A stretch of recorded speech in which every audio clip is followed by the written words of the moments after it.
Do we have sufficient mastery of our subjects today that's evolving, that is changing? So in this slide here, we see that a particular art teacher was sharing with me that he was asking her students to draw a self-portrait. And you know what a self-portrait? It's drawing your own picture. And what a student immediately did today is to use their iPad or their iPhone and to just look at themselves and then just draw it on their iPads. And this art teacher was telling me that the students have lost certain skills of imagination because they are very dependent on technology for learning. ครับตัวอย่างนี้นะครับเป็นตัวอย่างของครูศิลปะที่กำหนดงานให้นักเรียนวาดภาพตัวเองนะครับในอดีตในเวลาเราวาดภาพตัวคนเนี่ยก็จะจินตนาการสมัยใหม่เนี่ยเรานักเรียนที่ในสิงคโปร์ก็จะใช้กล้อง iPad นะครับส่องภาพตัวเองแล้วก็วาดรูปนะครับโดยใช้เครื่องมืออิเล็กทรอนิกส์เหล่านั้นนะครับปัญหานี้สะท้อนให้เห็นว่านักเรียนสิงคโปร์ขาดความคิดสร้างสรรค์จินตนาการนะครับเพราะไปใช้กับเทคโนโลยีมากเกินไป The third scenario here is a more bleak one in terms of this is a picture of some parents in Singapore burning books after a national examination. So here we have some societal issues about assessment and learning in classrooms that as policymakers and as school leaders we are very concerned about. ครับภาพนี้เป็นภาพสะท้อนให้ถึงเห็นเรื่องปัญหาในสิงคโปร์นะครับที่นักเรียนเผาตำรานะหลังจากเสร็จจากการสอบแล้ว Yes. So this is the kind of considerations that we are grappling with in Singapore, that even though we might be the top in the PISA or we might be top in TIMSS, but there are issues and there are challenges that we are facing in our classrooms. นะครับถึงแม้ว่าประเทศสิงคโปร์จะเป็นประเทศที่ระดับต้นๆของโลกนะครับในเรื่องความเจริญก้าวหน้าแต่เรื่องของการจัดการศึกษาในห้องเรียนก็ยังมีประเด็นที่ท้าทายเช่นเดียวกัน But I'll start off now with a sort of a description of what Singapore has been like. So gaining its independence only in 1965 from Britain and Malaya, Singapore's nationhood journey from a small economy with very limited primary industry and natural resources has now become the current financial, information, service and digital powerhouse in Southeast Asia. นะครับประเทศสิงคโปร์เนี่ยได้รับเอกราชมาประมาณ1963-65นะครับซึ่งเป็นในระยะเวลาที่ผ่านมาเนี่ยสิงคโปร์ได้กลายเป็นประเทศที่มีความเจริญก้าวหน้าหลายๆอย่างทั้งด้านเรื่องของการเงินเรื่องของความเจริญก้าวหน้าหลายๆอย่างนะครับที่มีเป็นประเทศที่พัฒนานะครับ So within one generation, we have experienced many changes happening. And as you can see from this current slide, a lot of these changes happened because of the huge investment that the government has made in education.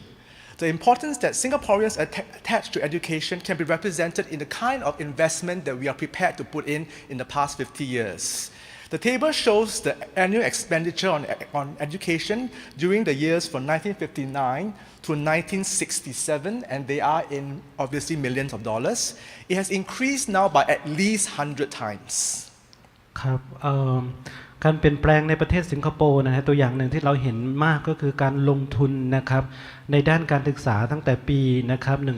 1959ถึง67เนี่ยนะครับจะเห็นว่าการลงทุนทางด้านการศึกษาของสิงคโปร์นี่เพิ่มขึ้นทุกปีครับ So national integration through a national education system was seen as key condition for economic survival in the earlier years, and we term those years as a survival-driven education. To achieve the national objectives, the government rightly recognized the necessity to provide every child with at least 6 years of education from the age of 6 without discrimination, race, language, sex, wealth, or status. ครับเพื่อให้ประเทศสิงคโปร์นี่นะครับได้บรรลุในเรื่องของความอยู่รอดในโลกคล้ายๆโลกาภิวัตน์นะครับประเด็นของการที่จะหลอมรวมคนในชาติที่มีหลากหลายเชื้อชาติวัฒนธรรมก็ได้กันเนี่ยนะครับเป็นประเด็นที่สำคัญนะครับเพราะฉะนั้นรัฐบาลสิงคโปร์เนี่ยมีเป้าหมายเพื่อจะทำให้ทุกคนไม่ว่าจะเป็นเชื้อชาติไหนกลุ่มไหนนะครับได้รับการศึกษาที่ดีเช่นเดียวกัน Because of the rapid construction of schools, universal lower secondary school education was achieved as early as 1970. So within 10 years, we have achieved compulsory education for everybody from primary to secondary within about 10 years. ครับซึ่งการที่จะให้ทุกคนได้รับการศึกษาเท่าเทียมกันนะครับสิงคโปร์ทำได้สำเร็จภายใน10 ปีนะครับ So Singapore has 4 official languages: English, Malay, Mandarin, Chinese. English, Malay, Mandarin, Chinese, and Tamil. English is our common language and is a language of business, government, and a medium of instruction. And I dare say it's because of the accessibility to English that we can access a lot of things, including research from all over the world. ครับประเทศสิงคโปร์เป็นประเทศที่ใช้ภาษาที่จำนวนมากมีทั้งภาษาอังกฤษภาษาจีนภาษา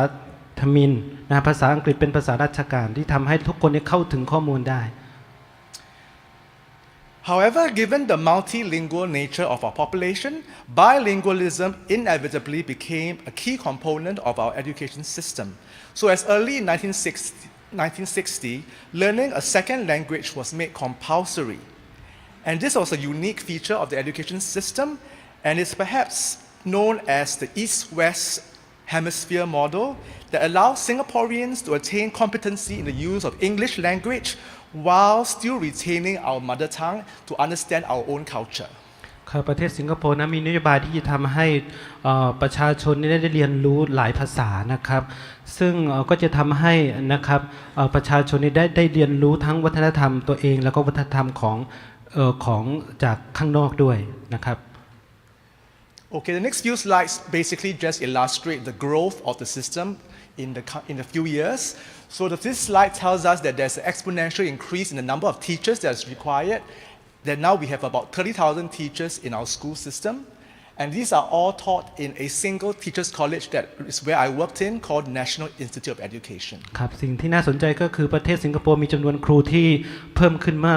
นนะครับปัจจุบัน 30,000 คนและ 30,000 คนนี้ถูกผลิตโดยสถาบันเดียวก็คือ NIE ที่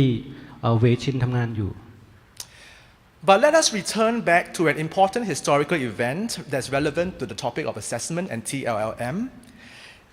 The low education standard in the 1960s and 70s was reflected in the poor national examination result, as seen here in the grade 6 and literacy level, which was measured in terms of proficiency in the English language as indicated as pass in the examinations. So as you can see, the examination results in the 60s were not very ideal. ครับการใช้นะครับการทดสอบเป็นมาตรฐานที่เริ่มขึ้นในปี 1963 นะครับในระยะนั้นเราจะเห็นว่าการทดสอบนะครับที่ใช้การทดสอบอย่างเช่นภาษาอังกฤษใช้ภาษาจีนภาษามาเลย์นะครับคือคล้ายๆแปลนะฮะเขาไม่ได้ใช้ภาษาเดียวนะครับก็จะมีเปอร์เซ็นต์ของการผ่านเนี่ยน้อยนะครับประมาณครึ่งหนึ่งไม่ถึงครึ่งก็มีครับ So here it tells us that in the 1970s, out of 1,000 students who actually enter into primary 1, only 106 of them were able to get a decent secondary school pass results by the end of 10 years. โอเคนะครับในก่อนหน้านี้ในประวัติศาสตร์สิงคโปร์เนี่ยนะครับปัญหาก็คือคล้ายๆกับว่ามีนักเรียนที่จำนวนน้อยมากนะครับที่สอบผ่านในระดับที่คล้ายๆเป็นระดับที่เราพอยอมรับกันได้นะครับ So the high percentage of failures in the first